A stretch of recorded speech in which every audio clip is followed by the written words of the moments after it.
Hello and thank you for joining us this evening on the first 2024 edition of The Frame, brought to you by Access Framingham. My name is Brendan Fitzpatrick. We begin tonight with municipal government matters as a new-look Framingham City Council was sworn in on New Year's Day prior to their first 2024 meeting. The 11 councilors were joined by the members of the school committee, as well as library trustees and cemetery trustees who were elected in the fall in taking their oaths at Nevins Hall. District 2's Brandon Ward and Leslie White Harvey of District 8 are the two new members of the City Council.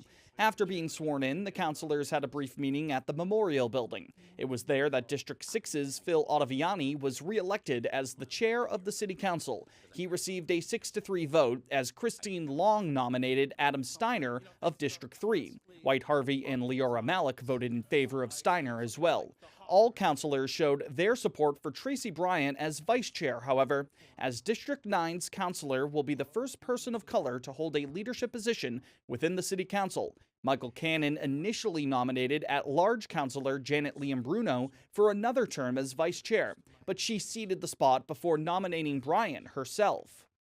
I thought that it's just time for me to step back, and I think that my opinion was that I'd like to see Tracy in that role. So I want to thank everybody for putting up, putting me in, and it was an honor. The City Council will be using the current rules in place for 60 days while also creating a temporary rules committee in the meantime. During the meeting, they also addressed the ongoing situation regarding the vacant city accountant position, which has gone unfilled since July. Mayor Charlie Sositsky's document sent to the council notes that Framingham's salary for the full-time job is not as competitive as that of other communities within the region. As a way to entice more applicants, the mayor has formally requested that the pay grade for the position be given a boost from the $104,000 to $145,000 range to the bracket of around $108,000 to $165,000. The mayor's memo to councilors added that there is enough funding available to progress that upgrade through June's end, but if the request is eventually approved, it would have to be accounted for in the fiscal year 2025 budget. A finance subcommittee still has to be formed in accordance with the Framingham Home Rule Charter. However, when councilors submit their requests for subcommittees and those groups are formed, Ottaviani mentioned that the finance subcommittee will address the city accountant's salary matter. That committee needs to be appointed rather soon. So if everybody could get me their choices in the next couple days, I'll appoint that committee as soon as possible. And speaking of the city charter, a reminder that the Framingham Charter Review Committee is still looking for public feedback on a poll as they look into the possibility of changing the composition of the city council. Potential changes to the charter are being drafted. More public input will be solicited before recommended changes are presented to the city council in mid-2024. Among the ideas pitched recently in regards to the council's composition, adding more at-large councilors and even regional councilors, which would represent multiple districts within Framingham. That survey closes this upcoming Monday, the 8th. It can be found on the Form Center section of framinghamma.gov. After months of effort, meanwhile, Framingham Union Hospital nurses will soon have the opportunity to vote to join the Massachusetts Nurses Association. That election will be taking place next Wednesday, the 10th. A total of 278 nurses began the process back in September by filing with the National Labor Relations Board for an election seeking representation in collective bargaining from the largest union for registered nurses in the Commonwealth. If the majority of participating nurses vote in favor of joining the MNA, the association will be recognized by the NLRB as the local medical professionals' representative at the bargaining table. Those in favor of forming a union at the hospital have cited motivating factors like safety concerns, staffing trouble, and poor working conditions. It's the latest in the ongoing saga of animosity shown locally towards Tenet Healthcare Corp., the Texas-based company that operates Framingham Union Hospital, as well as the larger Metro West Medical Center system. Katie Murphy, the president of the MNA, accused Tenet of, quote, union busting, end quote, back in November as a way to delay this vote.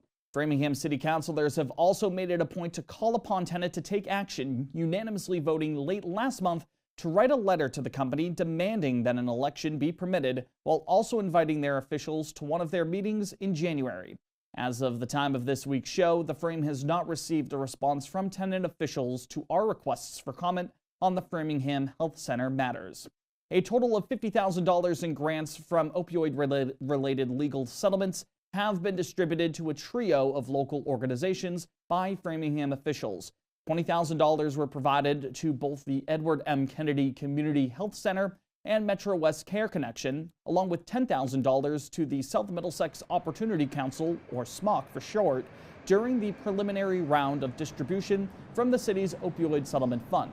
Mayor Sisitsky said in a statement that the organizations will use the money to, quote, improve their harm reduction and recovery services for those impacted by opioid use in our community, end quote. The Kennedy Community Health Center's office-based addiction treatment practice will be boosted with the funding, while SMOC will use the money to aid their client assistance program. Metro West Care Connection's network of connecting community members with region-wide resources will also get a bump. After the opioid task force was established in Framingham last year, the city will be receiving $1.2 million in total opioid settlement money over the course of just under 2 decades. The Metro West Regional Transit Authority is now part of a pilot program funded by the Massachusetts budget that will provide local residents with free rides on certain routes through the end of March. The Tried Transit program is a part of the state's 2024 fiscal year, as the MWRTA joined 13 other regional transit authorities across the Commonwealth in this year's round of applications for money. Those RTAs can utilize their share of the $15 million in total allocated as they see fit. With their funding, the MWRTA is experimenting with fare-free rides. Tried Transit will make fixed route, ADA, and demand response rides, but not Catch Connect rides, free of charge for passengers with a registered Catch card. Registering for a card is free, and residents can pick one up from drivers themselves or at the MWRTA Central Hub. Administrator for the organization, Jim Nee, explained that with this pilot program, the MWRTA will be able to experiment with the idea of fare-free ridership, which he said is, quote, probably the way of the future, end quote, without having to make decisions on cutting services due to lower revenue. He sees this as a way to boost important access to transportation throughout the region, as his team's research into the program showed that the average rider stands to save close to $60 to $200 over the course of the next few months. That's someone's grocery bill or someone's heating bill. That's someone getting a prescription that they might have deferred because they didn't have the money for it. It's approximately 2/3 of all public transit riders nationwide have a household income, not a personal income, but a household income of under $15,000 per year. So we are transporting people who really $60 to $200 over 2 months, that can make a real difference. In the meantime, Nee added that the MWRTA is still thinking of more ideas in order to provide enhanced and more convenient services to residents. They're working to add incentives for Catch card holders that would reward them with things like discounted rides or merchandise if they frequently utilize the transit authority's offerings. We welcome you to check out our website for more details on those stories and more, www.theframe.news. From need-to-know announcements to events going on around the city, you can stay up to date with us. You can also sign up for our newsletter on the website to keep in touch with The Frame throughout the week. And contact us on our tip line if you've got some information for us during the week that you'd like to share as well. You can always email us at theframe@accessfram.tv, or you can give us a call. Our number is 508-216-0003. Shifting gears to our weekly focus now. Friends of Framingham Trails is a community group dedicated to supporting and developing the rail trails here in the city. The group rang in 2024 with its first ever New Year's Eve celebration on the Cochituate Rail Trail. We caught up with organizers to discuss the importance of these trails to the community and what exciting things lie ahead for them in the year to come. There have been so many people in Framingham who have been advocating for increased trail connectivity and creation, and it just felt like it was time to bring all of those pieces together and move it forward. So along with Mary Kate Feeney and Ron Chick, we said, now is the time. Let's create this organization. We're fiscally sponsored.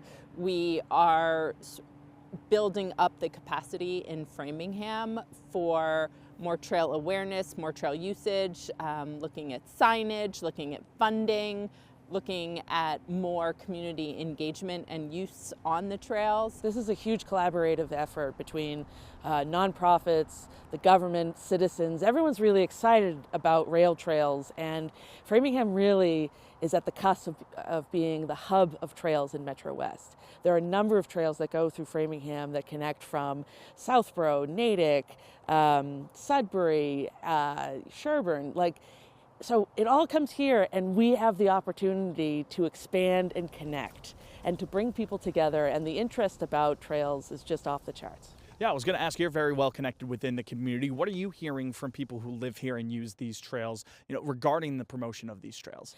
Yeah, one thing is people are looking for another way for transportation to get to work or to do shopping. And, the Constituent Rail Trail gives a lot of people that opportunity. One of the things from the pandemic, if you could find a good thing that came out of the pandemic, is that people discovered nature again and being outdoors. And the rail trails have played a huge part in bringing people together and discovering the natural beauty and the wonderful resources we have here in Framingham. So people are really excited about exploring different parts of the city, different parts of Metro West, and really enjoying what we are so blessed to have here in Framingham. Speaking anecdotally, I feel like over the last couple of years, people seem to get more and more excited about these alternative ways to get around and be active, whether it's walking, biking, whatever it might be, and it doesn't seem like there's an exception within Framingham.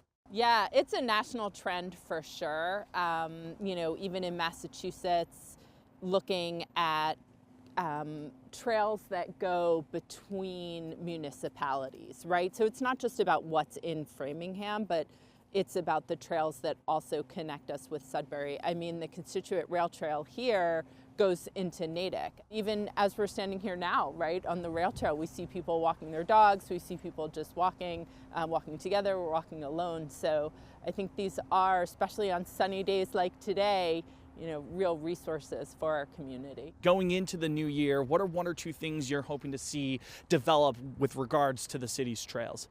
Oh, it's a great question because there's so many that's going on. For me, the big thing is the Bruce Freeman Rail Trail. That has been a long time coming. The city has finally purchased the land so that we can have access and expand the trail. So hopefully this year we'll see some early designs on what that will look like. Sudbury will be finished with their part of the trail, hopefully by the fall of 2024, and that means it's showtime for Framingham to figure out what we're doing next. That's my big top priority. The other bit is to really plan out how the Upper Charles Rail Trail can come into downtown Framingham and connect hopefully to the Chris Walsh Trail, which then could hopefully connect to the Bruce Freeman Rail Trail. And in theory, you can go from North Framingham to South Framingham on a rail trail. There's so many different pieces, so many trails. There's design happening of the Chris Walsh Trail along Farm Pond. So there's all these different pieces that are increasingly coming together. Just continuing to grow. And the Frame will keep you posted on the exciting developments that Mary Kate Feeney mentioned as they unfold in the new year. You can always connect with Friends of Framingham Trails on Facebook. As a matter of fact, tomorrow, Friday, would be a good day to journey out onto those trails. It looks like it's going to be clear and sunny. Wear some layers, though, because the high is only expected to reach the mid-30s, and temperatures are slated to drop down to the low 20s in the evening. For Saturday, highs will remain in the mid-30s with lows in the upper 20s and mostly cloudy skies during the day. As we head into the evening, however, on Saturday, our first snowstorm of the season could swoop in Saturday night and into Sunday morning. The National Weather Service advises that new snow accumulation Saturday night could possibly be between 3 to 7 inches. Expect snowfall to continue throughout the day Sunday, with the possibility of it being heavy at times. Highs in the low 30s and lows around 20 degrees on Sunday. So long story short, while the sunshine is still here with us tomorrow, it could be a good time to get your shovels out and snowblowers ready to go ahead of the weekend. If you're braving the storm this weekend or just want to have some fun in the snow, feel free to tag us on social media. You can always find us on Instagram at @FrameNews_, as well as on X, formerly known as Twitter. Follow us there for daily updates. You can also subscribe to the Access Framingham channel on YouTube and hit the bell icon to be notified when new weekly episodes go live online. Check us out on Facebook too, simply by searching for The Frame. And speaking of bundling up for the New England winter ahead, a reminder that January 8th is the last day you can donate to the Metro West Winter Clothing Drive. A collection box has been set up at the Framingham Public Library's Lexington Street location. The clothing drive is looking for new items in all sizes, including socks, undergarments, and long johns. January 8th is this upcoming Monday, so there's still plenty of time to make those donations and help those in need this season. You can also find a collection box at the Natick Community Center. Also keep in mind for this upcoming week, Framingham's Department of Public Works will be collecting Christmas trees from your curbside. This applies to organic live trees only, which you are encouraged to put out on your trash and recycling day. The DPW reminds you to remove all lights, tinsel, and decorations before placing it on the curb. If you have an artificial tree that you would like to get rid of, you can do so via bulky item collection or by bringing it to the recycling drop-off center. Bulky item disposal must be scheduled ahead of time and does require a fee. You can learn more about bulky item disposal by visiting framinghamma.gov. The Framingham Council on Aging is calling for submissions for its 4th annual Senior Heroes Awards. Framingham residents 60 years of age or older are eligible, and 4 winners will be selected among those whose volunteer efforts best reflect and contribute to the value of diversity and inclusivity in the city. Those efforts are broken up into 4 categories: culture and arts, social development, health or healthcare, and public service. The deadline to submit a nomination is February the 2nd. You can learn more by searching for the Council on Aging page within the city's website. We'd like to take a moment to remind you now that The Frame is an initiative of Access Framingham, your local media center located here along Vernon Street. Access Framingham is an independent nonprofit 501c3 that provides low to no cost training and creative opportunities in broadcast television, podcasting, animation, and video making. All residents, students, organizations, and businesses in the city are eligible to become members. If you want to learn something new, get involved in your community, be active around creative people, or even host your own show, join Access Framingham today by visiting www.accessfram.tv.